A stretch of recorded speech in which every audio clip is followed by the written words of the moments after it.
Good morning to the Honorable Ministers of the Council, members of the media, radio listeners via St. Martin Gov Radio 107.9 FM, respective radio stations island-wide, online viewers, Tel TV Plus Channel 15 viewers. I'm Rolika Roach and welcome to the live Council of Ministers press briefing for today, Wednesday, June 26, 2024. At this time, I would like to invite the Honorable Minister of Tourism, Economic Affairs, Transport and Telecommunication, Grisha Heliga Martin, to address you. Minister Heliga Martin, you have the floor. Good morning to my fellow colleague. Good morning to the members of the media, and above all, good morning to St. Martin. I want to start by addressing the ongoing issue of flight availability to Curaçao, which remains a priority. As you're aware, the recent bankruptcy of Jet Air has significantly disrupted travel between Curaçao and St. Martin. In response, Winair has been authorized to increase its flight frequency to Curaçao by 4 additional flights over the next 2 weeks. However, we recognize that the short-term measure is insufficient. We are actively working on making this increase in flights a permanent arrangement. Winair is ready to maintain the extra flight throughout the entire summer, not just for the initial 14-day period.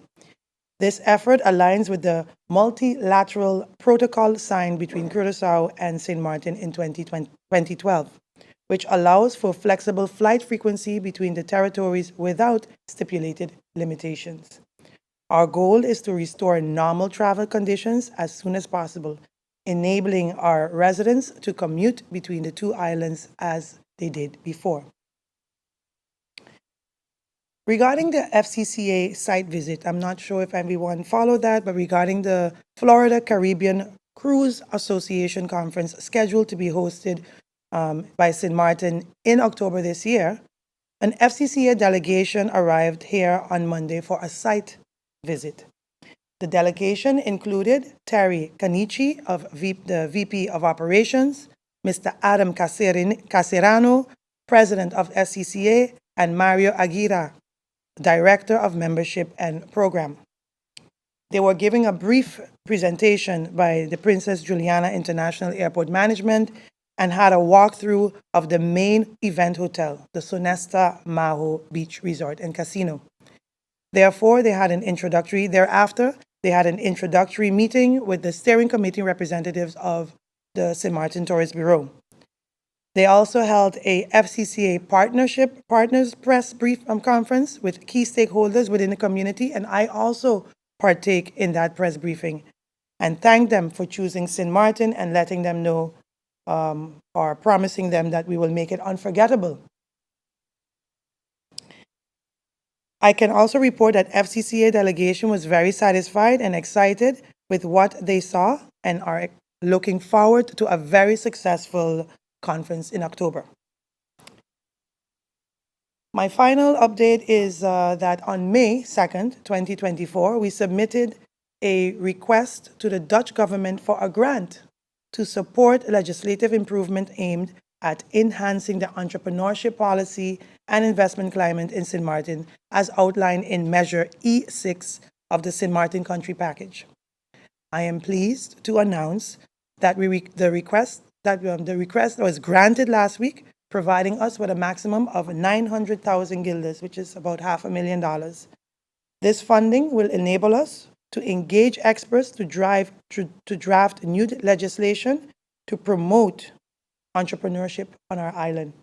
The legislation services, supported by technical assistance over a 3-year period, will focus on the following areas: optimizing and modernizing the licensing system, evaluating business administration education in secondary schools, and improving the effectiveness of product and service markets. Once completed, the draft legislation will undergo the usual process before being presented to Parliament for approval. Thank you for your attention, and I welcome any questions you may have. Thank you, Minister Heliga Martin, for your opening remarks. At this time, I would like to invite members of the media to pose their questions to the Minister. Bibi Hatshaw, Vestaman News, you have the floor. Good morning. Thank you, Rolika. Good morning, ministers. Minister Heliga Martin, On Monday, I announced something that has to do with vendors that are plying their trade on Pondville. Yeah. These vendors, I can tell you, have seen a number of fines. Some of them were asked for bribes. I contacted your office, and at that time, you said you were not aware of the case. Today is Wednesday. Do you have an update on this? And can you tell us if the ministry will facilitate all these vendors by providing them with vendors permit? Most of them have sole proprietorship. Will the ministry facilitate them so that they can continue plying their trade? Thank you, Bibi, for your question. And I remember discussing this with you on Monday, and I stated that it was very, very vague, as I really wanted to know who the vendors were. I asked you other questions as well. Of course, you were not able to divulge that information, but it does have my attention. I did speak to the department head, and I remember returning the discussion with you was to state that once you have a sole proprietorship, it is with a fixed address. So that's where you do your business when you have a sole proprietorship. When you have a vendor's license, it can allow you to move around. Now, if these vendors, if their sole proprietorship is saying one address and they're at the other place, then it's an issue. If they would like to have a vendor's license, then I would advise them to come to us and request that. But for now, remember what you gave me was very vague. You gave me you told me I think last week it happened. So it is right now under review to find out exactly what went on, and I'm expecting a report. I don't have a full report as yet. As a minister that just took office, these vendors that were contacted or approached last week and fined, they're not selling yesterday. Some of them start selling years now, even before the pandemic, for example, in Costulet's parking lot. And then they're selling now on Pondville Road. Why now? I mean, for 4 years, or let's say 5 years, these people have been plying their trade. Nobody approached them. Why now? As soon as I receive that report, I'll let you know why now. I'm still waiting for that report, but thank you for your concern. Thank you, Minister, and thank you, BB. At this time, I would like to invite Stephen Cerulean of PJD2 Radio. You have the floor. Thank you, Ms. Roach. Deputy Prime Minister, good morning. Mr. Good morning to you as well. Minister, you are in the process of establishing this agriculture department. Agriculture, yes. Yeah, can you help us to understand as to the timeline that you're looking for to have this established, considering the political climate at this time? Well, agriculture has been one of my main political drive for the last election, and I jumped right into it as I got into office. And what I did, I'm doing right now, I'm just basically doing a fact-finding mission. I can tell you plain out, Stephen, I don't have green fingers. I still have to learn how to plant, but I understand the importance of food security. That's mainly where we're going with it, food security. So what I've done in the last couple of weeks or months since I'm here, we were invited to Statia, and that's where we had sent a delegation because I decided for myself I will not be traveling the first 2 months because I'm still in orientation phase. I'm still learning about everything in the department. So I sent a delegation there to seek to receive some information about food security. My next step then was to visit with farmers. You can visit my social media page and you'll see all the different farmers that I'm visiting. I'm going to be also visiting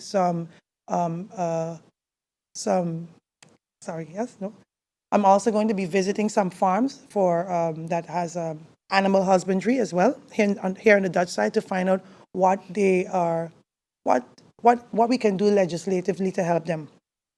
Next week, the plan is for me to go with a delegation to St. Kitts. Why I chose St. Kitts? First and foremost, it's near. And secondly, they are part of the 25 by 2025 UN mission, which is cutting import by 25%, food import by 25%. And they've come a long way in agriculture. As soon as I've pulled all this information, I will sit with the agriculture department and define what we want with agriculture. That's going to be my next step hopefully in the next 2 weeks. And then we will find a way internally with P&O to see how we can create our own agriculture department and maybe also fine tune where we want to take it for food security, how far we want to go with subsidizing the farmers that we have. We only have 5 farms in St. Martin on the Dutch side. So, I mean, that's where I'm actually right now, right in between doing just mainly my fact-finding mission. Okay? Thank you, Minister. We now move on to the second round. Bibi, you have the floor. I just piggyback off of something he just said. So when you do your research with what's happening to the vendors, maybe you can tell us also if the farmers, for example, because I know at least 1 or 2 of them, who also sell their produce on a pond field. If they receive anything with the...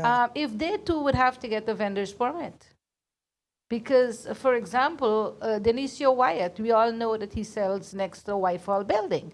Will he now have to not only plant stuff, we're talking about food security, and then have to get a vendor's license to sell it?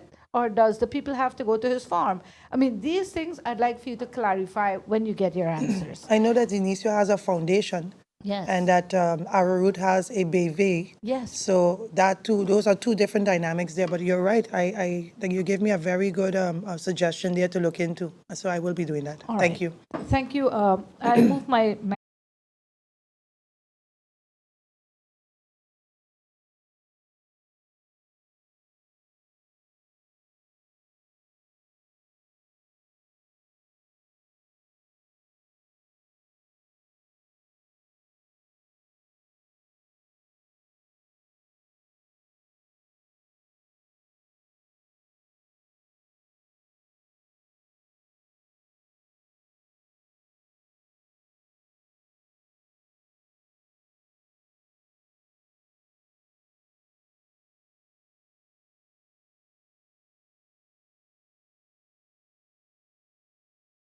She started yesterday. Indeed, we are calling a meeting this week to have that decision made.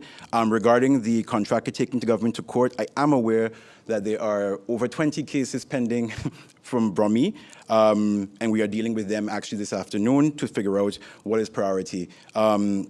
If one of them is indeed the contractor doing the trenching, that's very concerning because, as we know, once the trenches are not properly prepared and cleaned, we have an issue of flooding, in particular in many areas in the island. And one of the worst things we want to have happen beyond the hurricane is water damage. So it does have my attention, and I will get back to you as soon as possible on when we will actually start the trenching and cleaning programs. Thank you, Minister. Just one last point, I think I want to bring it up too as well. I was approached yesterday by the Vice President of the Front Side, Ms. Davis, regarding a island-wide cleanup that was initiated last year by the Front Side, and she also brought in the Dutch side, and I've already gave her my assurances that we will undertake that together, because again, the hurricane does not stop at the frontier, so anything we can do collectively, the trenches are all connected, so it's my intention to do that collectively with the French side as well. Thank you, Minister. Stephen Cyrillian of PJD2, you have the floor. Thank you, Ms. Rich. Mr. Based on the press release you received yesterday, I can tell that you have hit the floor running or the road running. Your assessment based on your preparation towards the hurricane season, what information do you have regarding this? Thank you, Stephen. As in, you mean general information regarding the hurricane season, or specifically plans in terms of trenching, cleaning? So no, we haven't gotten that far in our discussion. It's basically started yesterday at 2 o'clock and basically just started having general discussions with the ministry regarding exact plans for hurricane season. I'm aware we are very much in the beginning, if not towards the first month end of hurricane season. And I promise to get those plans out with a very detailed hurricane plan for the people. I think a strong communication plan is equally as important as execution, and I promise to get that to you, the people, as soon as possible. Yeah. Thank you, Minister. We now move on to the second round. Bibi, you have the floor. Minister Gomes, I'm sure that your chief of staff updated you on this particular issue that I'm going to ask you, and I'd really like to get some answers. How many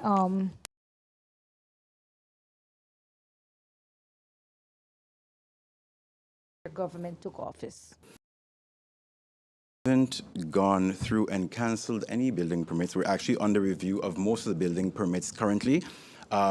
realizing that a number of the building permits have been issued under the previous government without the proper consultation being done. Several of those are actually part of the large case file that we have as VROMI currently. We actually have 2 meetings regarding 2 of those this week. I will not disclose exactly, of course, who they are, but again, I think the image out there is that this government and this particular ministry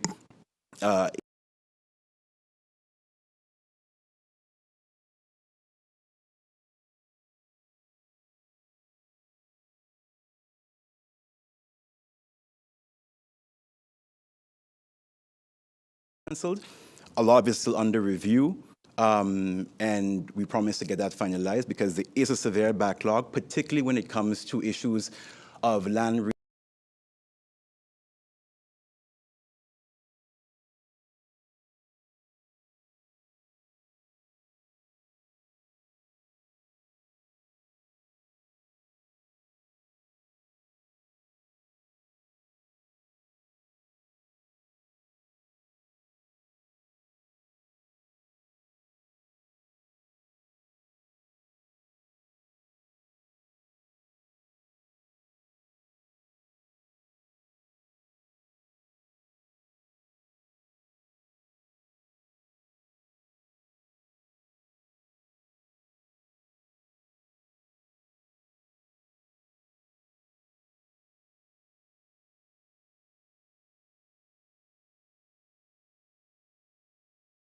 If it's also under VROMI. Either way, I'm going to ask if you have an answer. The status of the repairs of the festival village. This has been pending for a very long time. Can you tell us exactly where are we on this? Okay. So I know that there was actually, during the time of the previous government, there was a court case regarding the management board of the, who manages the festival village. And the latest update, unfortunately, BB, I cannot give you. I have not been provided that. But I will ensure that it's given to you in writing from the Prime Minister's cabinet, because he's the one in charge of that. Well, he's the one who's in charge of the SOH discussions. All right, Minister. I'm going to ask you one other question, and I'm going to remind you that while you only took the oath of office to become the Minister of VROMI yesterday, you've been part of this cabinet from the inception as Minister of Plenipotentiary. Indeed. You spend most of the time on St. Martin, so I assume that you have some of the answers or been updated as to day-to-day business of government. Last year, the former Minister of Finance paid out 1% of COLA to all civil servants. Teachers that are working for governments, for subsidized school boards, have not yet received that. So we are going 6 months later, they're still to be paid that 1%. Government also announced that with the unions, when they had recently the problem with the unions, and they had a mini strike on the island, there were one thing that government did not address, and that's the 2% COLA. As reporters, these teachers and civil servants, they ask us every day, are we going to get our COLA, and when are we going to get our COLA payments? Yes, they got their vacation allowance as promised, but can you at least tell us something about the COLA? With regards to subsidized schools?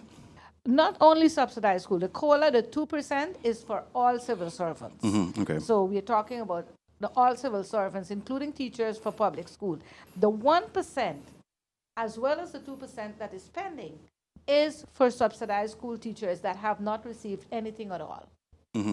Okay. I will briefly address the issue regarding subsidized schools, because in our initial discussions, once taking the office, this discussion came up regarding the fact that subsidized schools, they receive a lump sum subsidy from government, to which they themselves have to then dictate how that money is distributed. Government itself doesn't actually pay the salaries or the vacation pay of subsidized schools. This is a subsidy transferred directly to the school, and then internally they distribute vacation pay. So when it comes to the issue of subsidized COLA and vacation pay for subsidized schools, that's outside of government's purview specifically. As it relates to the issue of COLA, that was an agreement I know made under the previous government, to the update of which I will have to check with Minister of Finance to see what is the timeline for the indexation of COLA. I know that there was a discussion about why it wasn't possible to pay it in the very beginning. The minister indicated previously that the last 1% addition will be paid for vacation pay, for example, end of the month. But I will verify with her and, of course, let her contact you regarding the 2% overall indexation of COLA for civil servants. As a clarity, do you know if the school boards, for example, if they had an increase, for example, in the subsidy that would cover the 1%?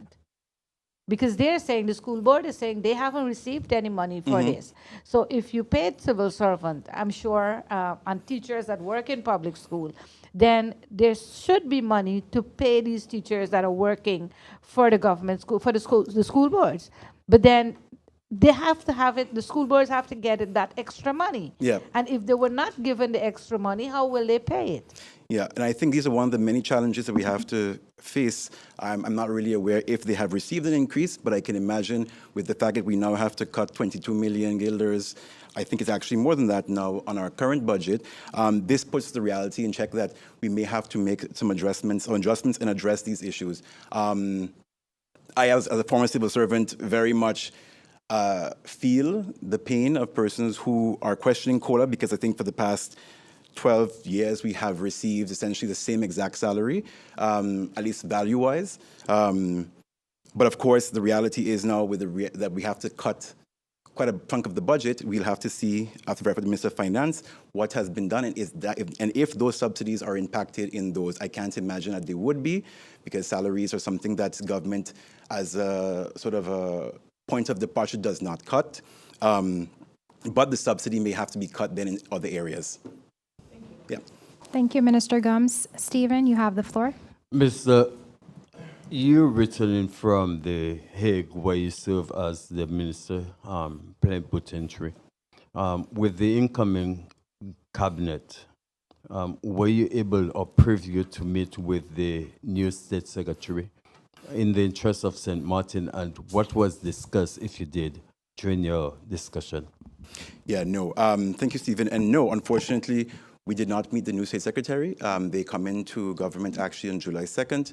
What we did do, of course, is meet with the outgoing government. I think a lot of what the last couple of weeks for me has been, as in my former role as minister plenipotentiary, has been tidying up and tying loose ends. I did sort of convey a message to the press after Kingdom Council of Ministers that we look forward to working with the new government. It's on the basis of accountability and trust. I think that's something that's very important. I think a lot of work has been done, in particular, in rebuilding that relationship. And in my time, what I did in particular is have a discussion about how we can push certain issues, particularly energy transition. A lot of the work regarding the TNO report, regarding the energy crisis in St. Martin, how we can actually access the SDA++ funds and the CRUI funds, which are something that in my previous role as Foreign Affairs, I initiated under the then Prime Minister. So those are things that we spoke about, and in particular, trying to figure out how we can salvage the housing project. Already knowing that I was becoming the Minister of Rumi, that was very critical because we have lost $20 million in a housing project due to negligence from the previous administration. So a lot of my time has really been trying to see how we can salvage those instead of necessarily trying to meet the new government, which protocol-wise is also not allowed, formally at least. Yeah. Thank you, Minister Gums. Members of the media, are there any further questions for Minister Gums? We have a lot of questions as Deputy Prime Minister. As the minister indicated, he's not answering, so that does bring us to the end of the question and answer sessions. Again, members of the media, any further questions can be sent to the minister's cabinet in writing. Honorable ministers of the council, members of the media, radio listeners, and online viewers, this brings us to the end of the live Council of Ministers press briefing for today, Wednesday, June 26, 2024. For rebroadcast, tune into stmartingov.org, St. Martin Gov Radio 107.9 FM, Telums Tel TV Plus Channel 15, the official Facebook page of the Government of St. Martin, and YouTube channel Government of St. Martin. For video on demand, log on to the Government of St. Martin's YouTube channel. On behalf of the Department of Communication and the Government of St. Martin, I'm Rolika Roach and wishing you a pleasant day further.